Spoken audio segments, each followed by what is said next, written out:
Detective Ace enraptured.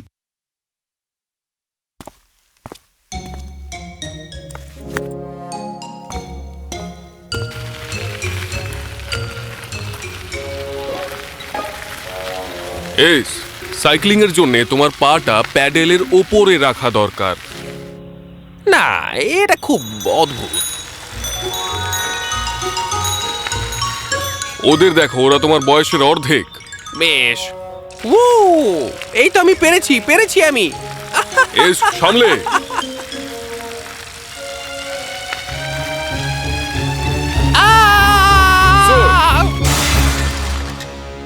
S, S, ঠিক আছো তুমি?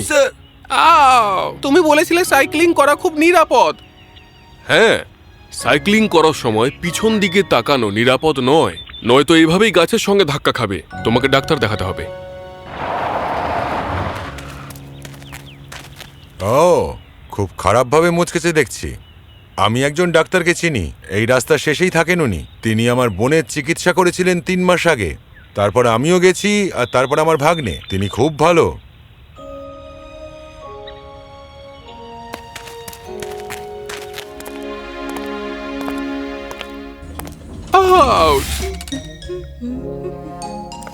পেশেন্টের নাম?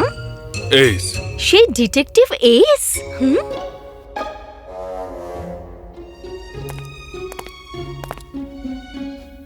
অফিসার লোপেজ, আপনি আবার এলেন? এবার সহকর্মীকে নিয়ে এসেছি। ও, রিল্যাক্স, মাসেলগুলো রিল্যাক্স করো। দেখে মনে হচ্ছে লিগামেন্টে চোট লেগেছে। বেশ, চোট লেগেছে এটা তো নিশ্চিত। আমি নিশ্চিত বলছি এটা সেরে উঠবে, চিন্তা করো না। এটা খুবই তাড়াতাড়ি সেরে উঠতে চলেছে। সেরে ওঠো, খুবই দ্রুত সেরে ওঠো।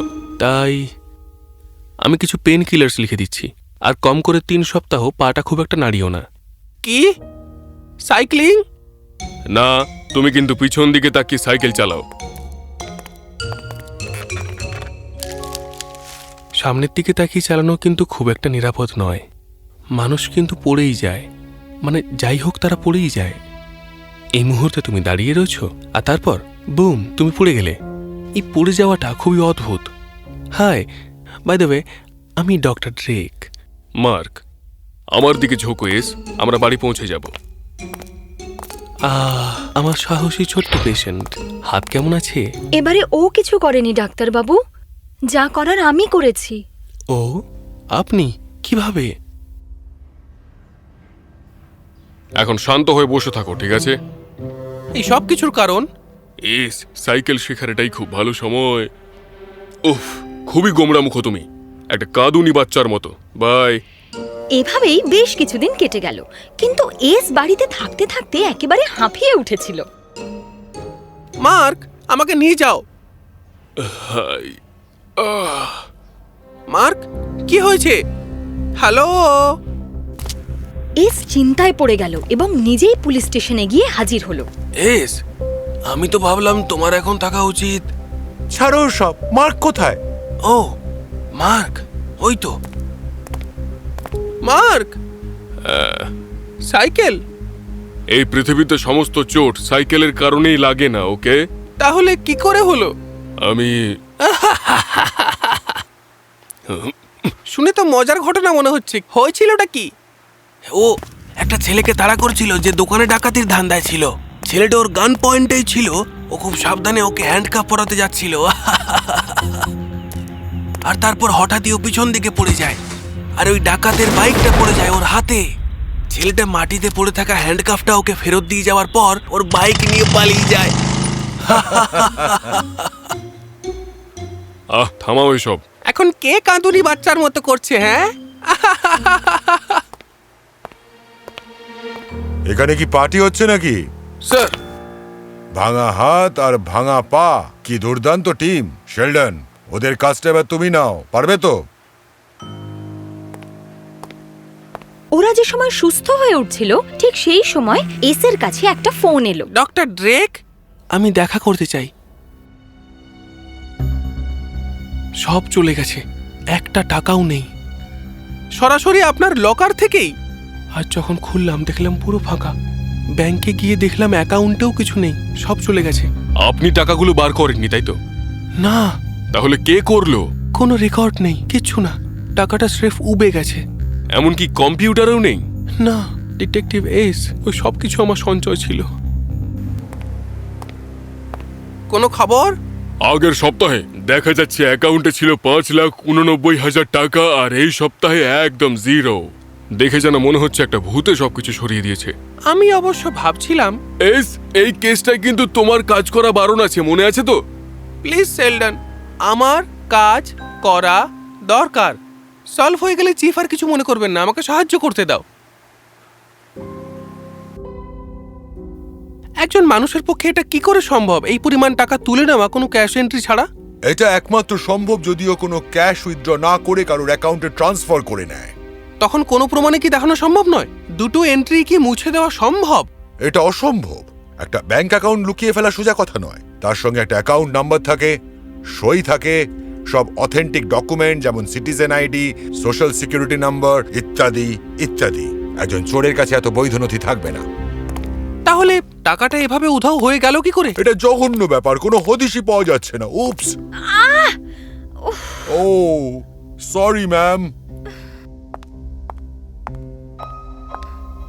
এই যে সাবধানে, আমি চাই না যে আমাদের ফোর্সের মধ্যে আরো কারোর হাতে পায়ে প্লাস্টার লাগুক। আমি জানি না কি হয়েছিল, আমার হাঁটুটা হঠাৎ ঘুরে গেল। মনে হচ্ছে ওর মতোই কিছু একটা ঘটেছে আমার। হ্যাঁ, আজ একটা অ্যাপয়েন্টমেন্ট আছে আমার ডক্টর ট্রেকের সঙ্গে। জানি না তাকে কি বলবো আমি। সত্যি এস, তুমি কি আসতে চাও সঙ্গে? হ্যাঁ, টাকাটা উধাও হয়ে যায়নি, আমি নিশ্চিত বলতে পারি। হে ভগবান, কি হয়েছে তোমাদের সঙ্গে? গতকাল ওর পা ভেঙে গেছে একটা গোল বাঁচাতে গিয়ে, আর আজকে আমি একটা পাস ধরার জন্য গিয়ে একটা বিচ্ছিরি ভাবে পড়েছি। আমি জানি না কিভাবে আমার গোড়ালিটা একদম ঘুরে গেল। ডাক্তারবাবু, আপনার জাদুটা আমার ওপরেও চালান। ডাক্তারবাবু কি ভেতরে আছেন? ও হ্যালো মিসেস রজার্স, আপনার হাত কেমন আছে? ভালো। আমি চাই আমার হাতটা আগের মতো হয়ে যাক। নিশ্চয়ই আবার সব আগের মতো হয়ে যাবে, আর খুব তাড়াতাড়ি। শুধু আমার বলা এক্সারসাইজগুলো আপনি করতে থাকুন। আপনার সাথে কাল দেখা হবে তাহলে? অবশ্যই। উনি এখন পেশেন্ট দেখছেন, এটা ওনাকে দিয়ে দেবেন, আমি ফোন করে নেব। ঠিক আছে।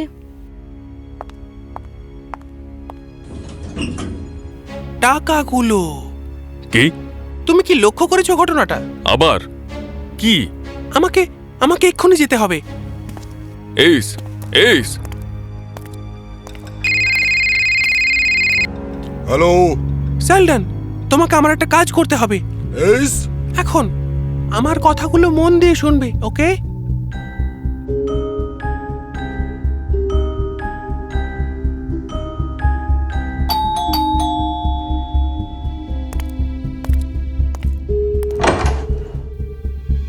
S, high. খুঁজে পেয়েছি আমরা। কি খুঁজে পেয়েছি? সেলডন ঘটনাগুলোকে ঘোরাচ্ছে, আর আও, তোমার অক্ষত হাতটা আমার দিকে বাড়াও। দেবে কি? এখানে কি হচ্ছে? পাওয়া গেছে টাকা। আমরা পেয়েছি, কিন্তু পুরো টাকাটা নয়। আমি জানি। ওই 5,89,000 টাকার মধ্যে তুমি পেয়েছো 3,78,000 টাকার কাছাকাছি, তাই না? যদি এক্স্যাক্ট বলতে হয় তাহলে $3,77,500। বুঝেছো? কি? কোথায় কোথায় তুমি পেলে এই টাকাগুলো? আর বাকি টাকাটাই বা কোথায়? বাকি টাকাগুলো পাবেন আপনি এই অ্যাকাউন্টটাতে। ওর হাত দুটো বেঁধে ফেলুন যাতে ও একটু নড়তে চড়তে না পারে। এস, এখানে হচ্ছেটা কি, আর তুমি টাকাগুলো পেলেই বা কি করে? সবাই ভাবে যে ডক্টর ড্রেক হলেন একজন জাদুকরি ডাক্তার। তার পেশেন্টরা কম যন্ত্রণায় দ্রুত সেরে ওঠে। হ্যাঁ। আপনি কি লক্ষ্য করেছেন, যখনই কোনো পেশেন্ট ওনার কাছে যায়, খুব শীঘ্রই তার বন্ধু এবং আত্মীয়রাও আঘাতপ্রাপ্ত হয়ে এই ডাক্তারের কাছে আসে?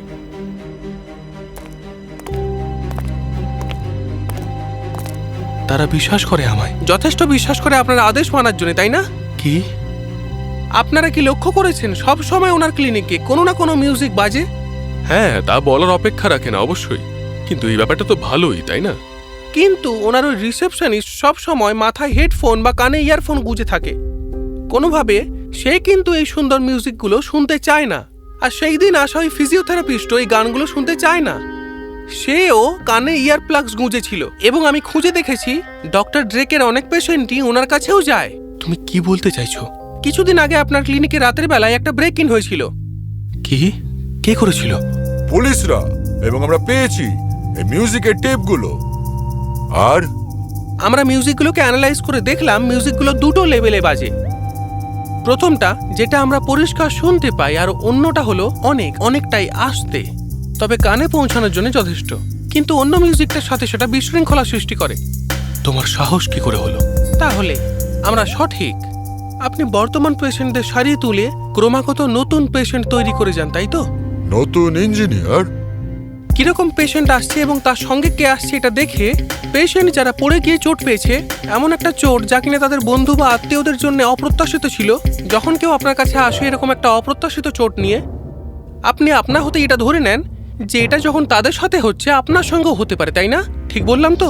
ঠিক বলেছো।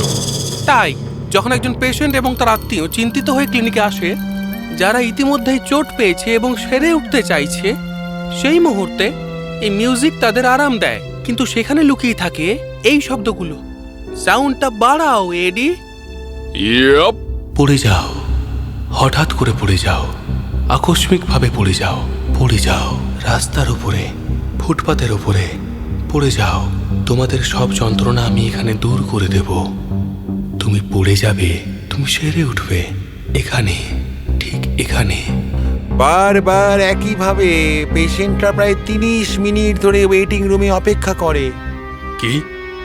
এবং এর সঙ্গেই বলি, ক্লিনিকে প্রচুর সাবলিমিনাল মেসেজ রয়েছে। ওই ডমিনোকা কি বোঝাতে চাইছে তুমি বলো? একজন পড়লে সবাই পড়ে যায়। খেলা শুরু হচ্ছে নি ক্যাপস পরে, হাড়ের মডেলস। বাইরে থেকে দেখে কিছুই মনে হবে না, কিন্তু সেই ব্যক্তি যে হঠাৎ পড়ে যাওয়ার আশঙ্কা করছে তার জন্যে আঘাত। সবাই একসাথে অবচেতন ভাবে। একদম ঠিক। এর সঙ্গে বলবো কনসালটেশনের ছোট ছোট ডিটেলস, যেমন ডক্টর হেস্টিংস, উনি একজন হিপনোটিস্ট। এসের কাছে ওর কনসালটেশনের রেকর্ডিংটা আছে। 1 মিনিট দাঁড়াও, আমি ওনাকে কোথাও দেখেছি। ব্যাংকে উনি শেল্ডনের সাথে ধাক্কা খেয়ে গেছিলেন। ও হ্যাঁ, আমি প্লাস্টার দেখেছিলাম ওনার হাতে। এবং আমি বুঝতে পারি উনি এখানেই একজন পেশেন্ট, এবং আমি ঠিক ছিলাম। তাই আমরা ওনাকে ওনার নেক্সট কনসালটেশনে একটা স্পাই ক্যামেরার সঙ্গে পাঠালাম। 1 মিনিট, তাহলে তোমরা কি বলছো আমরা সবাই হিপনোটাইজ হয়েছিলাম যাতে আমরা পড়ে যাই? এটা কি আদৌ সম্ভব? হিপনোসিস কাজ করার জন্য একজন মানুষকে এইরকম হতে হবে যাতে সে হয় বুঝতে না পারে যে সে হিপনোটাইজড হচ্ছে, অথবা সে হিপনোটিস্টকে বিশ্বাস করে। এবং ডক্টর ড্রেকের ক্ষেত্রে দুটো কন্ডিশনই প্রযোজ্য ছিল। প্রথমত, পেশেন্ট আর তার সমস্ত আত্মীয় স্বজন যারা ইতিমধ্যেই আহত ছিল, তারা সবাই এই ওয়েটিং এরিয়াতে মগ্ন হয়েছিল কিছু ছবি আর কিছু সঙ্গীতের দ্বারা। এবং তারপর তারা কনসালটেশন রুমে ঢুকে পড়তো ডাক্তারকে বিশ্বাস করার জন্য। এবং যেহেতু তাদের ডাক্তারও খুব তাড়াতাড়ি সেরে ওঠার আশ্বাস দিত, এই ভিডিওটাতে এই হিপনোসিসকে প্রতি পদক্ষেপে দেখানো হয়েছে। যখন সে তার রুগীদের এই আশ্বাস দিত যে তারা ভালো হয়ে যাবে, এবং আত্মীয়দেরও বোঝাতো সে ভালো হয়ে যাবে। ডক্টর ড্রেস্ট একজন দারুণ হিপনোটিস্ট। মনে করো মার্ক, হঠাৎ করে পড়ে যাওয়া, কি হয়েছে মনে না পড়া, এবং শেলডন তুমিও। আমি সাবধান করেছিলাম আপনাকে। কিন্তু ওই বাকি টাকাটার কি হলো? ব্যাংকের ওই এমপ্লয়ি, ওনার পেশেন্ট। আমার সঙ্গে তার প্রথম দিকের কনসালটেশনে আমি তাকে হিপনোটাইজড করেছিলাম আমার বাবার নামে একটা নতুন অ্যাকাউন্ট খোলার জন্যে, এবং আমার সমস্ত টাকা ট্রান্সফার করতে, আর রেকর্ড থেকে ওই দুটো ট্রানজ্যাকশন মুছে দিতে, আর তারপর ভুলে যেতে। কিন্তু এস বোধ হয় আমার এবং আমার পরিবারের সমস্ত অ্যাকাউন্টকে খোঁজ নিয়ে দেখেছে। তুমি কেন তোমার নিজের টাকায় চুরি করলে? যখন ও আপনাদের ওপর এই হিপনটিক ট্রিকটা করা শুরু করেছিল, আমি ওকে পুলিশদের এর মধ্যে জড়াতে না করেছিলাম। তাই আমি ভাবলাম একটা মিথ্যে ডাকাতি হয়তো আপনাদের সত্যি ঘটনা থেকে দূরে রাখবে, আর পুলিশ ডিপার্টমেন্ট হয়তো আমাকে নতুন 20-30টা পেশেন্ট দেবে। আপনাকে কি কখনো কেউ বলেনি এসের সঙ্গে পাঙ্গা নেবেন না? আপনাকে ধরতে আপনি নিজেই আমন্ত্রণ জানিয়েছেন ওকে। একজন দারুণ হিপনোটিস্ট কখনো একজন দারুণ ডিটেকটিভকে হারাতে পারবে না। Well done S. এটা যাকে বলে একেবারে চমকপ্রদ ছিল।